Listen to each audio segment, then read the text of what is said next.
유혹을 이기는 힘이라는 주제로 함께 하나님의 말씀을 나누기를 원합니다. 한번 저를 크게 따라하죠. 유혹을 이기는 힘. 다시 한번 따라합니다. 유혹을 이기는 힘. 자, 지난 첫 번째 시간에 우리의 삶에 예기치 않게 찾아오는 이 믿음의 시련에 대해서 이야기를 했습니다. 이 믿음의 시련은 하나님께서 주시는 시련이다라고 이야기를 했고, 이 시련을 우리가 넉넉하게 극복할 때에 우리는 소망이라는 성품을 갖게 되고, 그리고 그 소망을 통해서 하나님의 영광을 바라보게 될 것이다 라는 이야기를 함께 나누었죠. 자, 오늘 우리가 나눌 또 다른 결의, 또 다른 종류의 이 시험이 있는데 바로 유혹입니다. 영어로 temptation이라고 이야기를 해요. 이 유혹은 누구에게서 오느냐? 마귀에게서 오는 것이 바로 유혹의 본질입니다. 명심하시고 기억하셔야 합니다. 그러니까 정말 수없이 많은 유혹의 지뢰들과 유혹의 덫들이 우리 인생에 막 산재에 있다라는 것을 우리가 부정할 수 없다라는 거죠. 이 세계적인 베스트셀러 작가였던 로버트 그린이라는 작가가 쓴 유혹의 기술이라는 책이 있습니다. 읽으시기를 추천드리지 않는 책입니다. 그냥 그런 책이 있다라는 것만 알아두시면 좋을 것 같습니다. 이 책에서 이 작가가 뭐라고 이야기를 하냐면, 세상은 모든 것이 유혹으로 통한다라고 이야기를 해요. 그러니까 이 세상 사람들이 이렇게 내 인생의 닫힌 문들을 열 때에 유혹을 통해서 연다라고 이야기를 하는 거죠. 그리고 이 프랑스의 저명한 사회학자인, 되게 유명한 사회학자예요. 장 보드리아드라는 이 사회학자가 이 세상을 표현하는 가장 대표적인 키워드를 꼽자면 바로 나는 유혹이다라고 이야기를 할 것이다, 이렇게 이야기를 했어요. 그러니까 여러분 보세요. 돈이 우리에게 주는 유혹, 권력이 우리에게 주는 유혹들, 이 권력욕이요 여러분 정말 무섭다고 합니다. 참 감사한 건 저에게는 그런 마음이 없어서 참 감사해요. 여러분 저를 위해서 기도해 주실 때 이 순수함을 잃지 않게 해달라고 좀 기도해 주시기를 부탁드립니다. 이 권력에 대한 이 욕심이, 유혹이 굉장하다고 합니다. 그리고 이 성적인 유혹이 그렇게 굉장하다고 합니다. 이 유혹에 사람들이 쉽게 넘어가는 이유는 이 유혹들이요, 우리 인간의 타락한 본성을 자극하기에 너무나 충분하기 때문이다라는 거죠. 이 낚시해 보셨죠? 저는 예전에 저희 아버지 교회에서 함께 신앙생활하던 집사님 따라서 20대 초반에 낚시를 좀 많이 다녔는데, 낚시 상당히 재밌게 잘합니다. 근데 낚시의 국룰 중에 하나가 뭐냐면 이 낚시 바늘을 미끼로 가리는 거예요. 메인 미끼를 하나 바늘에다 꼽고 그 위에다가 바늘을 감출 만한 또 다른 미끼를 끼워서 바다에다가 던집니다. 그리고 그냥 미끼를 던지고 끝나는 게 아니라 이렇게 손목에 스냅을 이용해서, 이거 스냅 잘 줘야 돼요. 스냅을 이용해서 마치 미끼가 살아있는 것처럼 고패질이라는 걸 해야 돼요. 계속 이게 손목을 튕겨주는 거예요. 그러면 이 고기가 이렇게 생전 보지도 못한 반짝반짝거리는 맛있는 음식이 눈앞에 이렇게 움직이잖아요. 살랑살랑 움직이잖아요. 여러분들 같으면 그걸 덥석 묻습니까? 우리는 생전 처음 보는 게 있으면 좀 이렇게 의심해 볼 것 아니에요? 그런데 이 고기는 확실히 뇌가 작아서 그런지 이게 좀 처음 보는 이렇게 맛있는 음식이 살랑살랑거리면 그걸 덥석 물어요. 바늘이 보이지를 않으니까, 날카로운 게 보이지를 않으니까. 물었다면 어떻게 되죠? 그날로 그 삶이 마감되는 거죠. 뭐 횟감이 된다거나, 뭐 튀김이 된다거나, 구이가 된다거나, 뭐 셋 중에 하나가 되겠죠. 여러분, 유혹이 주는 쾌락은 굉장히 순간적이지만 그 열매는 오래도록 쓰다라는 이 사실을 반드시 명심해야 됩니다. 할렐루야. 반드시 명심해야 된다는 거죠. 여러분 생각해 보시면 이 아담과 하와가 선악과를 따먹는데 오래 걸렸나요? 아니요, 그렇지 않아요. 정말 유혹에 넘어가서 그 찰나의 순간에 선악과를 따먹었지만 그 결과가 어땠는지를 한번 가만히 생각을 해보시기를 바랍니다. 에덴 동산에서 쫓겨났죠. 평생 땅에서 수고하면서 땀 흘리면서 땅의 엉겅퀴와 가시덤불을 캐먹고 살아야 되는 안타까운 인생이 되고 말았습니다. 그리고 이 아담과 하와가 선악과를 따먹었기 때문에 모든 인류에게 죄가 들어가는 끔찍한 일이 벌어지고 말았다는 거예요. 내가 즐기고 먹는 건 찰나였지만 그 죄의 열매가 계속해서 이어져 왔다라는 것 기억해야 된다는 거예요.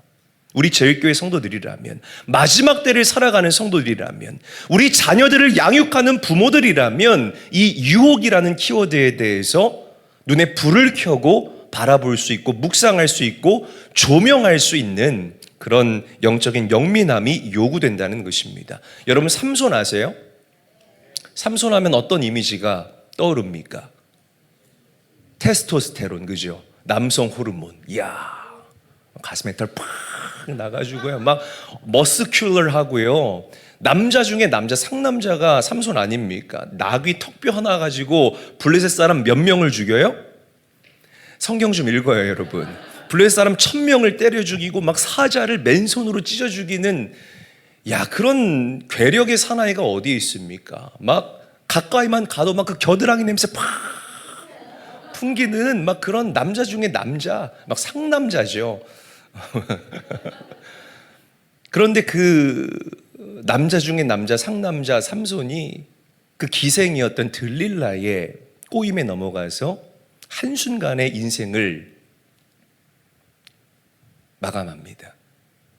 여러분, 삼손이 하나님께 나실인으로 서약했잖아요. 나실인이라는 뜻이 뭐예요? 구별된 사람이라는 뜻이지 않습니까? 내가 하나님께 나실인으로 서약하면서 삼손이 하나님과 약속했던 것이, 하나님 제 머리에 삭도를 대지 않겠습니다 라고 하나님과 약속을 해요. 내가 내 머리에 삭도를 대지 않겠습니다 라고 하나님과 약속했다라는 것은 이 머리가 하나님과 나와의 언약의 증표라는 뜻인 겁니다. 자의로 내 머리를 잘랐던, 뭐 외부의 압력이나 타의로 내 머리를 잘랐던지 간에 내 머리가 잘려져 나간다는 것은 하나님과 나와의 그 커버넌트, 언약이 깨어지고 금간다라는 것을 상징적으로 이야기하는 거예요. 근데 여자가 마사지 해준다고 말이야, 그 자기의 비밀을 말해버렸네. 그래서 머리가 잘렸잖아요. 머리카락이 잘렸어요. 그때부터 그 막 남성 호르몬 풀풀 풍기던 그 삼손이 쪼그라들어가지고요, 힘을 쓰지를 못하는 겁니다. 감옥에 갇혀서 두 눈이 빠져서 맷돌을 돌리고, 여러분 처음 듣는 얘기입니까? 처음 듣는 얘기 아니죠? 너무 흥미롭게 들으시길래. 네. 막 맷돌을 돌리다가요, 결국에는 다곤 신전에서 비참하게 죽는 인생이 바로 삼손의 인생이 됐다라는 거죠. 유혹이 이렇게 무서워요. 다윗을 한번 조명해 보아요. 다윗은 통일 이스라엘 역사 가운데에 가장 완전하고 가장 완벽하고 가장 강성했던 이스라엘 왕국을 통치하고 다스렸던 왕 중의 왕이 다윗입니다. 유대인들, 실제로 제가 미국에서 공부할 때에 이 주이시들과 교제를 하다 보면 미국 그 유대인들 불러다 이렇게 물어봐요. 너네가 가장 존경하는, 너의 이 유대인 히스토리 가운데 가장 좋아하는, 존경하는 왕이 누구냐? 그러면 유대인들은 1초의 머뭇거림도 없이 데이빗이라고 대답합니다. 다윗이라는 거죠. 그만큼 많은 사람들의 사랑을 받았던 왕 중의 왕이 누구입니까? 다윗이라는 거예요. 그런데 이 다윗이 유혹의 덫에 걸려서 넘어지게 됩니다. 어느 날 밤에 왕궁을 거느리는데 그 왕궁에서 목욕을 하고 있던, 찰방찰방 이렇게 막 목욕을 하고 있던 밧세바의 모습을 보게 돼요. 그러다 그만 그 모습에 마음을 빼앗기고 그 유혹의 덫에 걸려서 넘어지게 됩니다. 그 결과가 끔찍하죠, 여러분.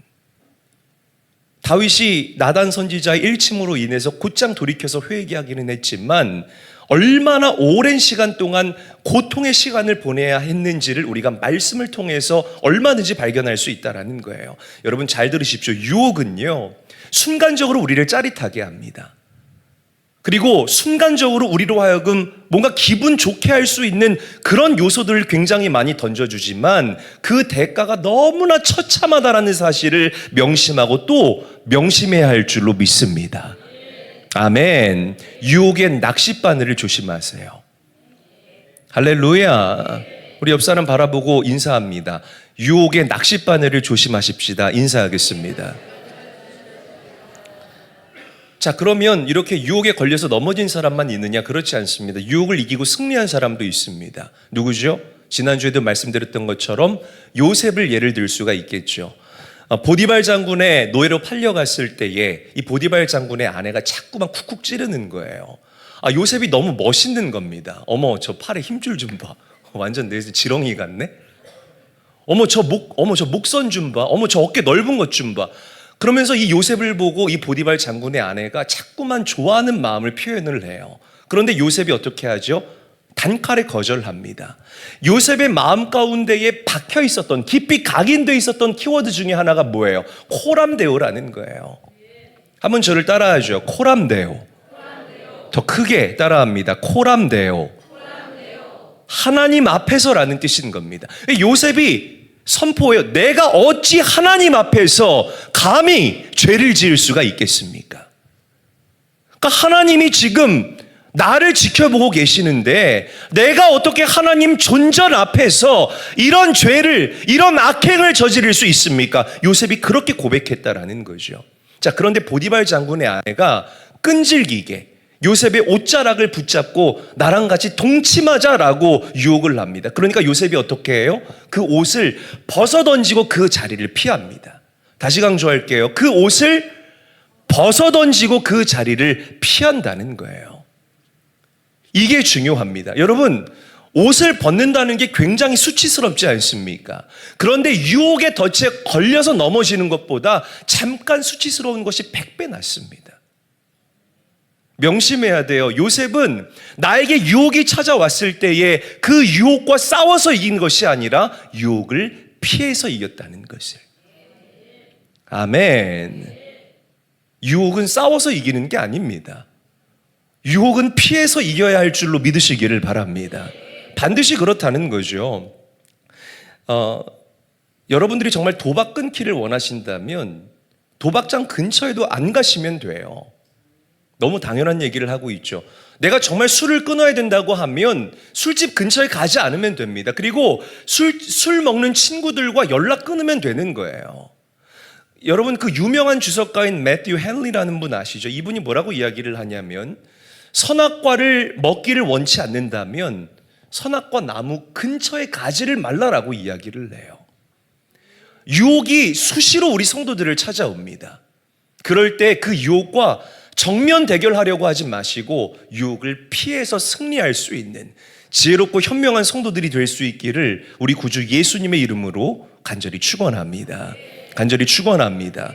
물론 유혹을 피하려다가 내가 원치 않는 오해를 살 수도 있어요. 야, 저 사람은 진짜 편협하다. 어쩜 저렇게 사람이 앞뒤가 꽉 막혔냐? 이런 소리 들을 수가 있습니다. 유혹을 피하려다가 우리가 금전적인 손해를 볼 수가 있고요. 유혹을 피하려다가 내가 정말 좋아하는 그 사람과의 관계가 끊어질 수도 있다라는 거죠. 그러나 유혹을 이겨냈을 때에 우리는 하나님의 영광이라는 놀라운 열매를 거둬들이게 돼요. 영광이 여러분 어떤 상태인 줄 아세요? 1도 부족함이 없는 상태가 영광의 상태인 거예요. 아멘. 그 온전함이라는 열매를 우리가 거머쥔다라는 거죠. 온전함이라는 이 키워드가 오늘 여러분들에게 소망이 되고 갈망이 됐으면 좋겠습니다. 하나님, 우리 가정에 하나님의 온전함이 부어지기를 원합니다. 나의 마음 가운데 하나님의 온전함이 부어지기를 원합니다. 아멘. 유혹을 피해서 이긴 자들에게 주시는 하나님의 완전한 상태, 하자가 1도 없는 상태가 바로 그 하나님의 영광, 온전함이라는 거죠. 유혹을 이긴 자들에게 주시는 하나님의 놀라운 축복이라는 겁니다. 여러분, 영적으로 깨어 있어야 돼요. 아멘. 마귀가, 제가 말씀드렸잖아요. 우리 자녀들 여기 나와서 앉아 있는데 미디어와 엔터테인먼트의 영역을 가지고 우리 자녀들 공격합니다. 정말 그래요. 조심하셔야 됩니다. 정말 아무거나 막 보여주는 게 아니라 부모님들이 우리 자녀들이 보고 듣는 것을 좀 이렇게 통제할 필요가 있다라고 저는 생각을 합니다. 내 자녀가 좋은 것과 연결될 수 있도록 좀 내 자녀가 자라날 때까지 부모님들이 좀 책임질 수 있는, 우리 부모님들 아멘 합시다. 그런 부모님들이 되시기를 축원합니다. 올바른 영적인 분별력을 가지고 분별해야 우리가 나에게 찾아오는 이 유혹이 유혹인지 아닌지를 바로 볼 수 있게 된다는 거죠. 기억해야 돼요. 자, 그래서 오늘 야고보 사도가 이렇게 얘기를 해요. 자, 첫 번째로 무슨 얘기를 하냐면 죄의 책임을 하나님께 돌리지 말라라고 얘기합니다. 다시 강조합니다.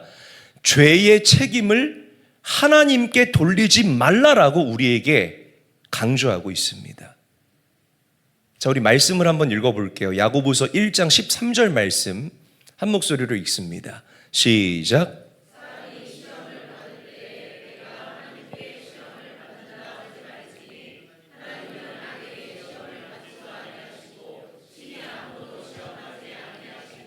아멘. 자, 우리 빨간 글씨만 다시 한번 읽어볼까요? 시작.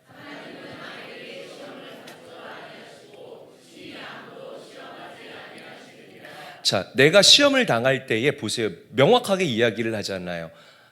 하나님이 나를 시험하신다라고 생각하지 마시라는 거예요. 근데 여기서 말하는 시험은 그 믿음의 시련이 아니라 이 유혹을 당할 때에 하나님이 지금 나를 이렇게 낚싯바늘로 살랑살랑해서 내 이렇게 입 꿰려고 나를 유혹, 이렇게 생각하지 마시라는 겁니다. 여러분, 이 믿음의 시련인 테스트와 그리고 마귀의 유혹인 템테이션은 결이 완전히 달라요. 믿음의 시련은 그 시련이 끝나고 난 이후에 내가 더욱더 깊어지고 넓어지게 되는 영적인 진급이 동반됩니다. 그런데 이 템테이션, 이 유혹은 나를 걸어 넘어뜨리려는 마귀의 간계라는 사실을 명심해야 됩니다. 아멘. 이 결이 다름을 우리가 분별할 때에 우리는 이것은 하나님께서 나를 진급하게끔 하기 위해서, 나로 하여금 더 크고 넓은 사람이 되게끔 하기 위해서 나에게 주시는 하나의 통과 의례구나. 이게 분별되면 우리가 기쁘게 그 시험 가운데 임할 수가 있겠죠. 그런데 이게 마귀가 주는 유혹이라면 우리는 그 유혹을 피해야 된다라는 거예요. 완전히 결이 다른 두 키워드라는 거죠. 진짜 어리석은 사람 중에 하나가 뭐냐면 자신이 죄를 지었을 때에, 유혹의 덫에 걸려서 넘어졌을 때에 그 책임을 전가하는 사람입니다. 여러분, 남 탓하는 사람이요, 우리 성도들 보면은 남 탓 쉽게 하잖아요. 김정은 권사가 그랬어요. 죄송합니다, 원사님. 김정은 권사가 그래서 제가 그랬어요. 이렇게 남 탓하는 사람들이 남 탓하면 나에게 있는 이 실수가 이렇게 웨이브 될 것 같습니까? 그렇지 않아요. 남 탓하는 사람은 자존감이 정말 낮은 사람이에요. 오히려 내가 실수했으면 그 실수를 떳떳하게 인정하고 내가 사과할 것 사과하고 빨리 정리를 하고 다음 단계로 나가는 사람이 정말 깨어있는 사람이고 정말 자존감이 높은 사람입니다. 그리고 이런 사람들이 뭔가 해도 됩니다. 아멘. 지금 이건 말씀을 잠깐 벗어나서 여러분들의 행동 강령에 대해서 이야기를 하는 겁니다. 여러분, 남 탓하지 마시고, 특별히 믿음의 사람들 하나님 탓하지 마시고요, 죄를 지으면 회개하시고, 아멘. 해결해야 될 문제가 있다면 예수 그리스도의 십자가 발 아래에서 그 해결해야 될 무거운 짐들을 다 쏟아내시고 해결하고 다음 단계로 갈 수 있는 영적인 영민함이 있기를 주의 이름으로 축복합니다. 아담과 하와 다시 가서 보죠. 아담이 선악과를 먼저 먹었잖아요. 하나님께서 아담에게 물어봐요. 아담아, 너 선악과 먹었지? 그랬더니 아담이 뭐라고 얘기하냐면 하와가 줘서 먹었죠요 이래요. 아이고, 남자가 아담이 하와 처음에 만났을 때 뭐라고 합니까? 이는 내 뼈 중에 뼈요 살 중에 살입니다. 막 그렇게 온갖 사랑의 고백을 했던 그 아담이요, 어이구 하와가 줘가지고 먹었어요. 제가 먹으라 그랬어요. 아이고, 그냥 그죠? 그러니까 하나님께서 하와에게 물어봅니다. 하와, 너 선악과 먹었니? 그랬더니 하와는 또 뭐라 그래요? 하여튼 끼리끼리 만나요, 그죠? 뱀이 먹으라 그래서 먹었어요. 책임을 남에게 전가하는 그런 모습을 우리 사람의 시작인 아담과 하와에게서부터 발견할 수 있다라는 거죠. 여러분, 죄를 합리화하지 마십시오. 큰 소리로 아멘. 죄를 합리화하지 마세요. 죄를 합리화하는 것은 내가 마귀에게 속고 있다라는 증거입니다. 마귀는요, 우리 믿음의 사람들로 하여금 내 입술로 하나님을 원망하게 하고 여러분들이 하나님을 등져서 하나님을 떠나게 하는 것이 마귀의 목적입니다. 반드시 명심하셔야 됩니다. 자, 우리 욥기서를 한번 볼게요. 욥기서를 보게 되면 하나님이 욥을 칭찬하죠. 야, 내가 보니까 이만한 사람 없더라. 정말 욥은 나를 너무 잘 섬기고 내가 본 사람 중에 가장 완전한 의인이다. 그러니까 이 마귀가 하나님께 뭐라고 딜을 하냐면 말씀 읽어볼게요. 욥기서 1장 11절 말씀 한 목소리로 읽습니다. 시작.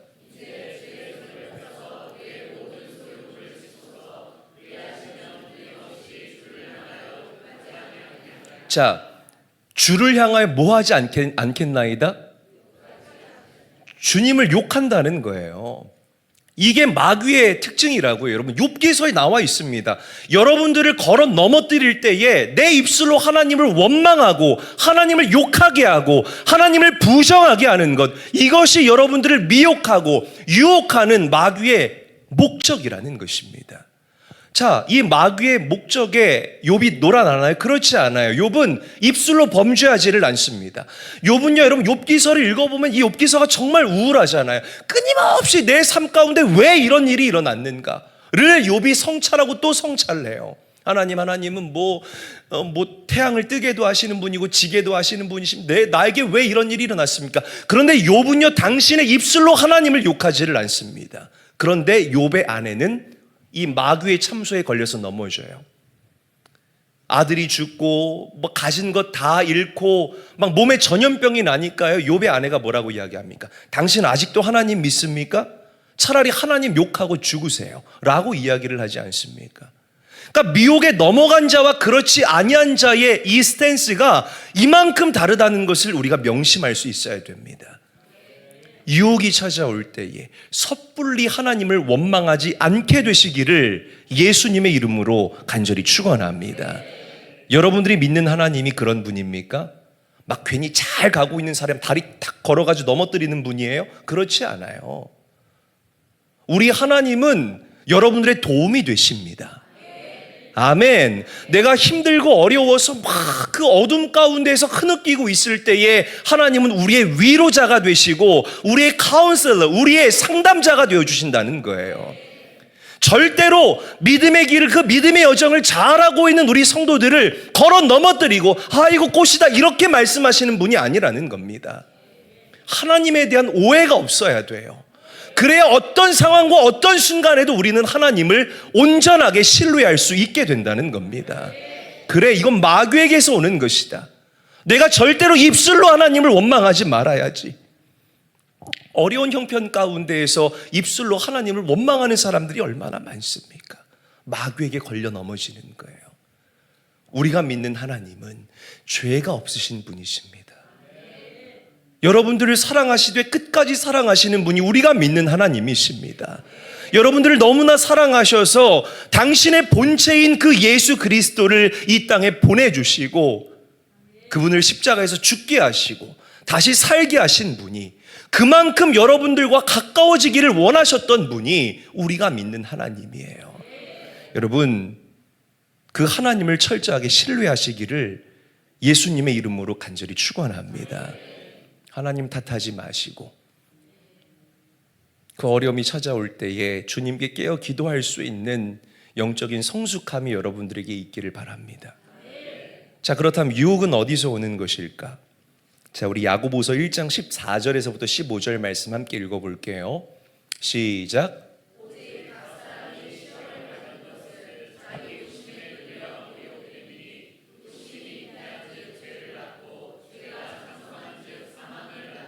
자,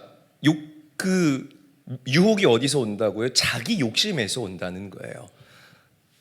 가슴에 손을 얹고 절 크게 따라 해봐요. 가슴에 손을 얹으세요. 다. 자기 욕심. 자, 목소리 더 크게. 자기 욕심.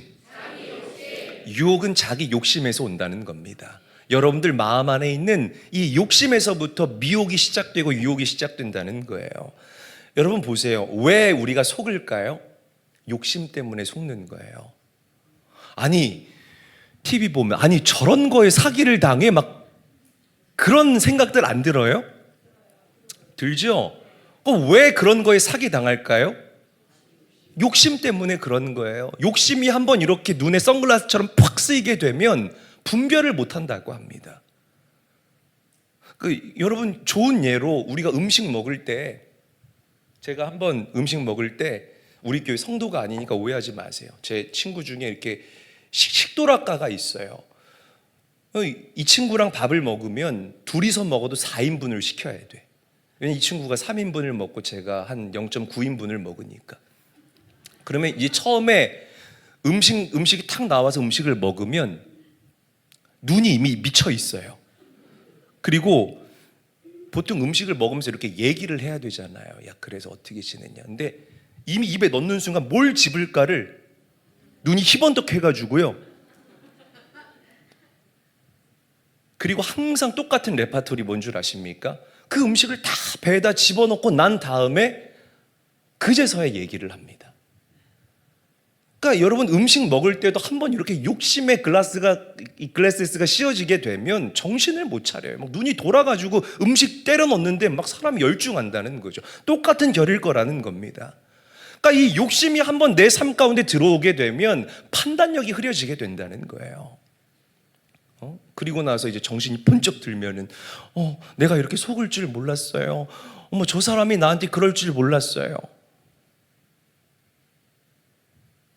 이런 재밌는 얘기가 있어요. 그 어떤 백화점에서 남자를 판대요. 얘기니까 그냥 들어보세요. 신랑감을 파는 백화점이 있었대요. 근데 이 백화점의 룰은 한 번 다음 층으로 올라가면 아래층으로 절대 내려올 수가 없어요. 어려워요, 여러분? 그러니까 이 백화점은 1층에서 2층으로 내려가면 1층에 마음에 드는 게 있어도 1층으로 내려갈 수가 없는 거야. 무조건 그 층에서만 사야 돼. 이해되셨죠? 네네, 그래요. 그래서 이 여자 둘이 이 신랑감을 파는 백화점으로 쇼핑을 갔대요. 막 잔뜩 기대에 이렇게 부풀어가지고 어떤 남자들이 나를 기다릴까? 이제 간 거예요, 백화점에. 근데 1층에 들어갔는데 1층에는 직업이 있고 아이들을 굉장히 좋아하는 남자들이 이렇게 전시가 돼 있더래요. 괜찮네. 1층에서만 볼 게 아니라 우리 2층도 한번 올라갈 필요가 있겠어 하고서 이제 두 여성이 이제 랄라랄라 노래하면서 2층으로 올라갔다고 합니다. 아니 근데 2층으로 올라갔는데 2층에는 돈도 잘 벌고 아이들도 좋아하고 잘생긴 남자들이 있었대요. 그래서 우아하죠, 여러분. 돈도 잘 벌고 아이들도 좋아하고 잘생긴 남자들이 있었대요. 어머, 웬일이니? 1층보다 훨씬 더 업그레이드 돼 있네? 그러면 3층 가봐야 돼요, 안 가봐야 돼요? 욕심이에요, 욕심. 욕심이에요. 3층 가봐야 되잖아요. 그래서 이분들이 3층으로 갔다고 합니다. 그랬더니 3층에는 어떤 사람들이 있었냐면 돈도 잘 벌고 아이들도 좋아하고 잘생기고 집안일도 잘하는 남자들이 있었대요. 이제 막 여기저기서 와 나오죠. 그런 사람들이 있었대요. 그러니까 막 이 여자들이 이제 눈이 돈 거예요. 야, 3층 이 정도면 4층 못 참지. 우리 4층 가야지. 4층으로 갔네. 그 4층에 어떤 사람들이 있었냐면 돈도 잘 벌고 아이들도 좋아하고 잘생기고 집안일도 잘하고 로맨틱한 남자들이 있었대요. 막 심장이 벌렁 막 터질 것 같은 거예요. 와, 5층은 도대체 어떤 사람들이 있을까? 오, 여길 너무 잘했다. 그래서 5층으로 올라갔더니 5층에 뭐라고 써 있었냐면 나가는 곳이라고 써 있었대요. 그래요. 왜 이렇게 아쉬워하세요, 권사님? 저기 권세영 권사님 계시는데 굉장히 아쉬워하시네요.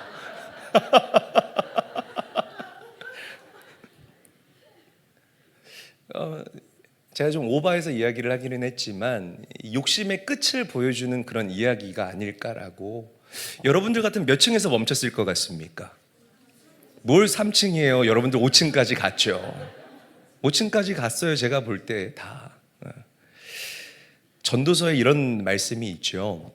강물이 계속 흘러도 바다는 절대 채워지지 않는다라는 표현이 있습니다. 이게 무슨 말이냐면 우리가 세상 욕심에 사로잡히게 되잖아요. 아무리 좋은 것, 아무리 값진 것을 내가 가지고 있어도 그것을 감사함으로 바라보지 못해요.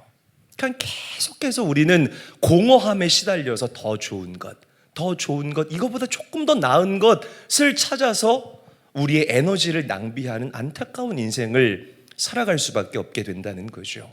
자, 화면 한번 보여주세요. 여러분, 뭐만 있으면 더는 소원이 없겠다. 오래 생각하지 마세요. 제가 몇 분 한번 물어볼게요. 뭐만 있으면 저 먼저 얘기를 할게요. 저는 이 말씀을 준비하면서 뭐만 있으면 더는 소원이 없겠다. 근데 저는 제일 먼저 돈이 생각이 났어요. 제가 지난주에 기획위원들하고 한 얘기가 있어서 뭐만 있으면 더는 소원이 없겠다. 100억만 있으면 소원이 없겠다? 아닌데 100억은 적어요. 왜냐하면 이렇게 정말 멋진 예배당을 하나 지으려면 한 1000억만 있으면 가슴이 두근거리기 시작하는 거예요. 김찬희 전도사님 뭐만 있으면 소원이 없을 것 같아요? 아내? 그러니까 이런 질문. 그러니까 저는 뭐가 돼요? 1000억이라고 나는 쓰레기가 되잖아요. 우리 아내 저기서 보고 있는데. 그러니까 아직 덜 맞아서 그렇습니다, 여러분. 네. 오늘 끝나고 남아주시기를 바랍니다. 자, 한유진 집사님, 뭐만 있으면 더는 소원이 없겠다. 자, 넘어가고요. 우리 장로님, 이제 장로님께 한번 물어볼게요. 인천제일교회 장로라면 그래도 정답을 아실 거라고 생각합니다. 뭐만 있으면 더는 소원이 없겠다. 말씀만 있다면. 그래요. 네, 아주 형식적인 대답이지만 여러분, 이 질문에는 정답이 있습니다. 어떤 정답이 있냐면 바로 말씀과 비슷해요. 하나님입니다. 아멘. 한번 하나님이라는 표현을 넣어서 우리 읽어볼까요? 시작. 하나님만 있으면 더는 소원이 없겠다. 다시 한번 이렇게 목소리가 작아요. 그 선교팀 떠난 사람, 오늘 비 와서 안 온 사람들의 목소리를 채워주셔야 되잖아. 다시 한번 큰 소리로 시작. 하나님만 있으면. 그래요. 하나님께서 우리에게 오신다면, 아멘, 예배 가운데 우리에게 임재하시는 그 예수 그리스도의 영으로 우리가 충만해진다면 우리는 어떤 어려움도 이기는 존재가 될 줄로 믿으시기를 바랍니다. 그러니까 저는 우리 제일교회 성도님들의 입술 가운데에서 형식적으로 주여 주여 아멘 아멘이 아니라 정말 진실된 그 진심을 담아 예수님 한 분이면 충분합니다.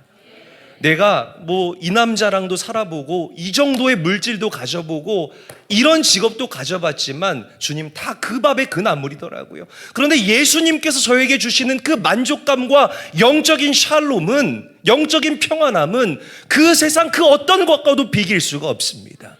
예수님 한 분이면 나는 만족합니다. 그 고백이 오늘 여러분들에게 회복됐으면 좋겠습니다. 누가 뭐라고 해도 우리 믿음의 사람들의 인생은 아내가 아니에요. 1000억이 아니에요, 여러분. 하나님 만나야 행복하고 예수님 만나야 진짜 인생의 가치를 바로 알 수 있게 된다라는 사실을 믿으시기를 바랍니다. 우리 옆 사람과 인사하죠. 예수님 한 분만으로 만족한 삶을 삽시다. 인사하겠습니다. 자, 마지막으로 우리가 유혹을 이기려면 하나님에 대한 오해가 없어야 됩니다. 제가 예전에도 말씀 전하면서 바른 지식을 가져야만 우리가 바른 열심을 낼 수 있다라고 이야기를 했죠. 우리가 하나님에 대한 오해가 없어야만 하나님을 온전하게 신뢰할 수 있기 때문이라는 거예요. 믿으시면 아멘 합시다. 자, 우리 말씀 읽어볼게요. 17절 말씀입니다. 함께 읽죠. 시작.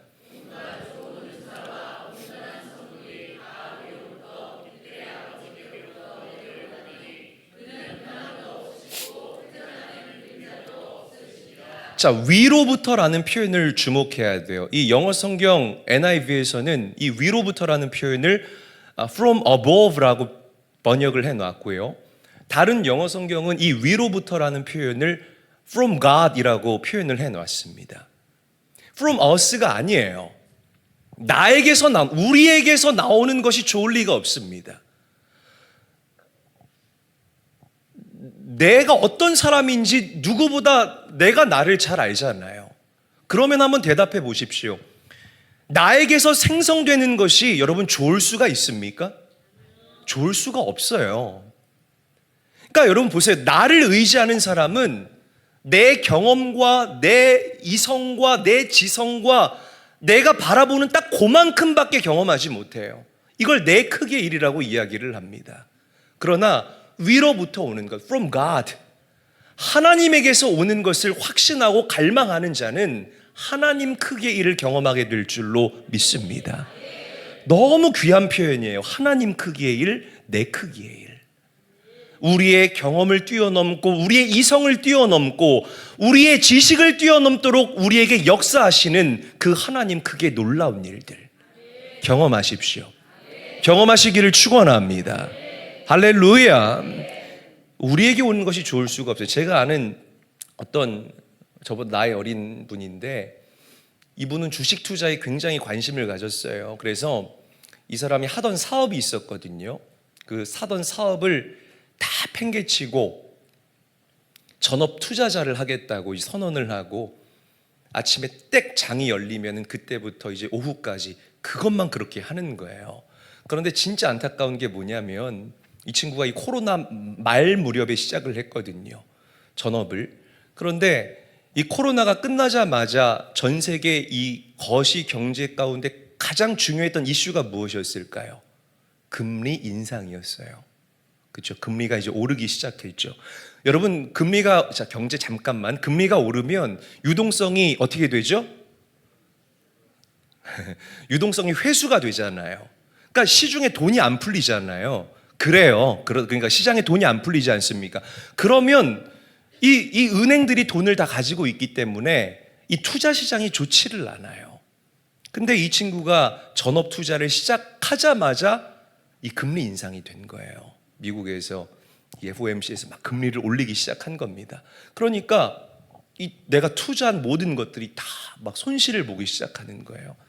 가끔 만나서 얘기를 들어보면 뭐 형님 뭐 이렇게 해서 뭐 이렇게 뭐 골이 깊어야 막 산이 높습니다. 야, 정신 차려라. 아닙니다. 이게 골이 깊어야 이렇게 팡 튕겼다가 또 팍 올라갑니다. 아이고야. 하나도 없이 됐습니다. 와이프랑 그 돈 때문에 계속 싸우는 거예요. 뭐 돈 좀 쓰자, 안 된다. 돈 때문에 싸우다가 결국에는 그 집안이 깨졌어요. 그리고 이 남자는 뭐 사업장도 다 잃어버리지 않았습니까? 그러니까 오피스텔 하나 얻어가지고 그 컴퓨터로 막 또 그거 하다가 뭐를 뭐 또 땡겨가지고 뭐 대출을 땡겨가지고 뭐 하다가 지금도 그러고 살아요.